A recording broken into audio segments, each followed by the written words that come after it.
way forwad. Well, let's do one thing. Let's move on now. That was about team leads, but there's a new listing today. KFin Technologies listing takes place today. Surbhi, my colleague, is here to tell us what to expect from this one. Surbhi, over to you.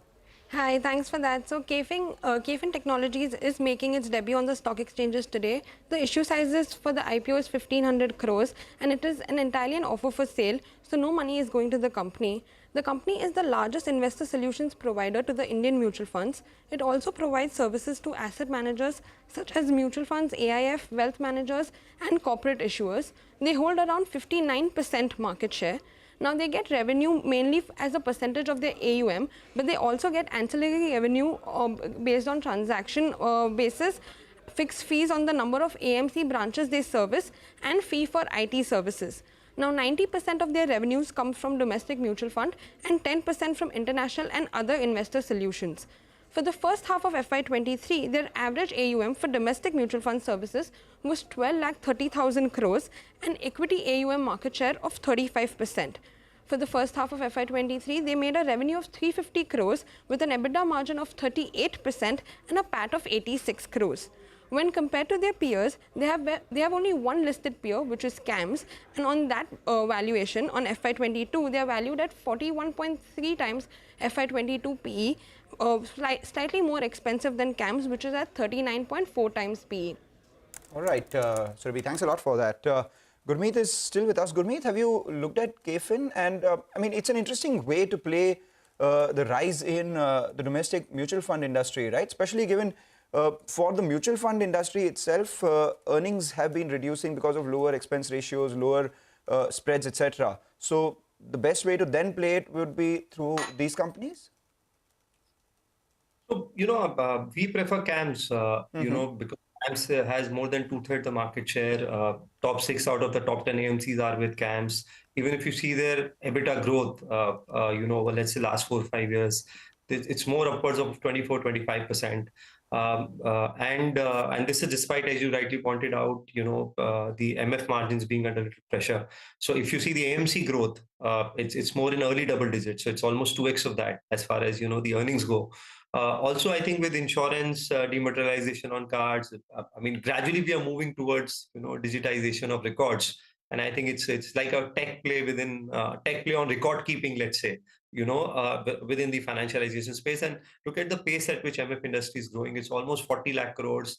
I think remains a structure today. I remember when I used to work with Reliance, which is now Nippon, we celebrated 6 lakh crores in 2008-9. And I mean, just look at the way the industry is growing. So it's a very secular, and CAMS has been under a bit of it's been a little soft of late. So I prefer that because it's more a dominant player, in this space.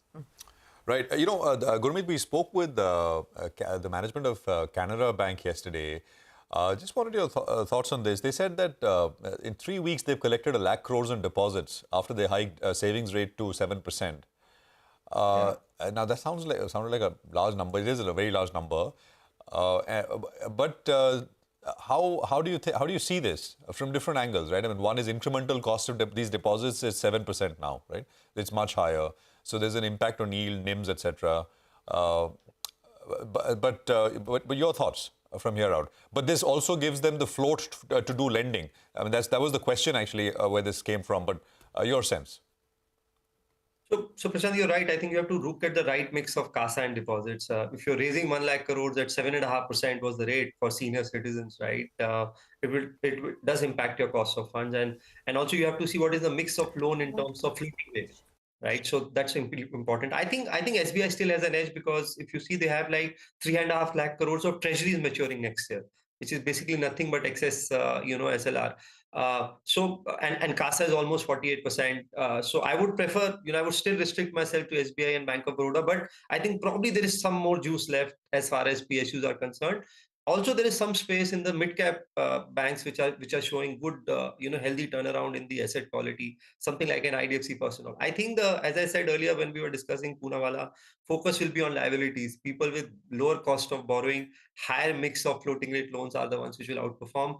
And it's easy to get carried away in this environment. High lending growth is a sure recipe to disaster if credit underwriting is not good. Does this also show generally a scramble for deposits? Or no, you won't go that far? there is a lot of liquidity, Prashant. Look at target maturity funds of mutual fund, which are like similar to fixed deposit. Okay, you can exactly predict the yield. That category has become 2 lakh crores in just 3-4 months.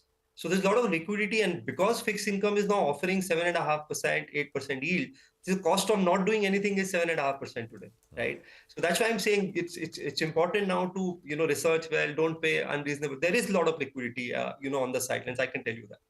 That the cost of not doing anything is 7.5% right now. Gurmeet, a lot more left to ask you. Just hang in there. We'll slip into a short break and come back. But as we do that, let's also tell you what's lined up on the show for the next half an hour. We'll bring you the top stock picks for the day from our technical and FNO experts. At around 9 a.m., Anuj Singhal, as always, joins in for a quick trade setup before the market opens. And in CNBC-TV18 Stock Sports, we will highlight the top stocks to watch in focus for today's trade.